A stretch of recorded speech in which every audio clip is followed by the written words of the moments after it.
এবার থেকে বাজারে না গিয়ে বন্ধুরা বাড়িতে নারকেল আর মালাই দিয়ে অসাধারণ আইসক্রিম বানিয়ে নিন। তার জন্য সম্পূর্ণ পুরো ভিডিওটা দেখুন আপনারা প্রথম থেকে শেষ পর্যন্ত আমি কীভাবে বানাই। আর প্রথমে আমি কড়াই দিয়ে দিচ্ছি দুধ, আর দুধটা ভালো করে ফুটিয়ে নেবো আর একটু ঘন করে নেব। আর দুধটা অনেকটাই ঘন হয়ে গেছে দেখুন। এবারে এর মধ্যে দিয়ে দিচ্ছি চিনি, মিষ্টি অনুযায়ী যেরকম খাবেন সেরকম চিনি দেবেন। আর চিনি দিয়ে ভালো করে মিশিয়ে নেব।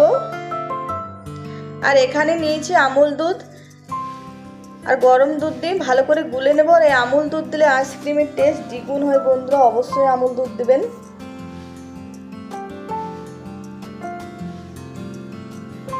আর চিনিটাও খুব ভালো করে গলে গেছে।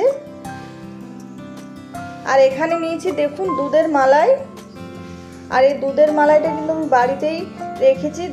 দুধ ফোটার পর যে শটটা থাকে সেটা তুলে রেখেছি, অল্প অল্প করে ফ্রিজে রেখেছিলাম। আর এটা দিলে দারুণ লাগে খেতে। আর তার সঙ্গে যে আমুল দুধটা গুলে রেখেছিলাম সেটা দিয়ে দিচ্ছি। আর গুলে রাখা আমুল দুধটা দিয়ে দুধের মালাইয়ের সঙ্গে ভালো করে মিশিয়ে নেব। আর এটা এবারে মিক্সিতে একটু ঘুরিয়ে নেব। আর ঘুরিয়ে নিয়েছি দেখুন। আর মালাইটা কত মসৃণ হয়েছে দেখুন।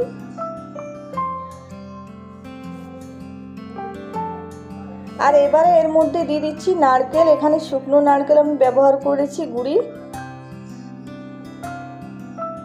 আপনারা চাইলে কাঁচা নারকেল কোড়াও দিতে পারেন, আমার কাছে ছিল না তার জন্য আমি শুকনো নারকেল ব্যবহার করেছি। এই শুকনো নারকেল দিয়ে বানালেও আইসক্রিম খেতে খুবই ভালো লাগে। আর এবারে দিয়ে দিচ্ছি দুধের মালাই। আর এবারে ভালো করে মিশিয়ে নেব। আর অনেকটাই ঘন হয়ে গেছে, এবারে ঠান্ডা করে নেব। আর খুব ভালো করে ঠান্ডা হয়ে গেছে। আর এখানে দেখুন প্লাস্টিকের গ্লাস নিয়েছি আমি, এই গ্লাসের মধ্যে আজকে আইসক্রিম বানাবো। আর তার জন্য গ্লাসের মধ্যে দিয়ে দিচ্ছি দেখুন।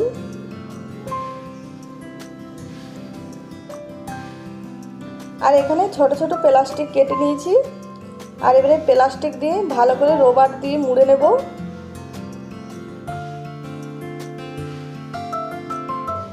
আর আইসক্রিমের কাঠি দিয়ে দিচ্ছি দেখুন।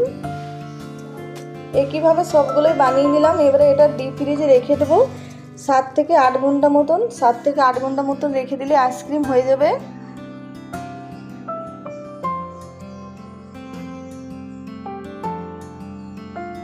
সাত থেকে 8 ঘন্টা পর বের করে নিলাম।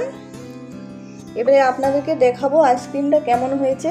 আর আজকের ভিডিও পছন্দ হলে প্লিজ লাইক, শেয়ার, কমেন্ট করবেন। যারা নতুন দেখছেন তারা অবশ্যই আমার চ্যানেলটা সাবস্ক্রাইব করবেন, পাশে থাকবেন।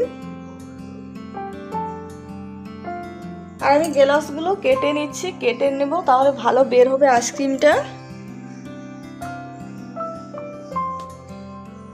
আর দেখুন একটা বের করে নিয়েছি, দেখুন কত সুন্দর হয়েছে। আর খেতে দারুণ হয়েছিল বন্ধুরা। আপনারা এরকম বাড়িতে বানিয়ে খাবেন, তাহলেই জানবেন কীরকম হয় আর কীরকম না। আর পুরো মুখে দিলে মিলিয়ে যায় আইসক্রিমটা, এতই খেতে দারুণ হয়। আর একটা আইসক্রিম আপনাদেরকে কেটে দেখাচ্ছি, দেখুন কতটা নরম আর মসৃণ হয়েছে, দেখে নিশ্চয়ই বুঝতে পেরেছেন। আর খেতেও দারুণ হয়েছিল।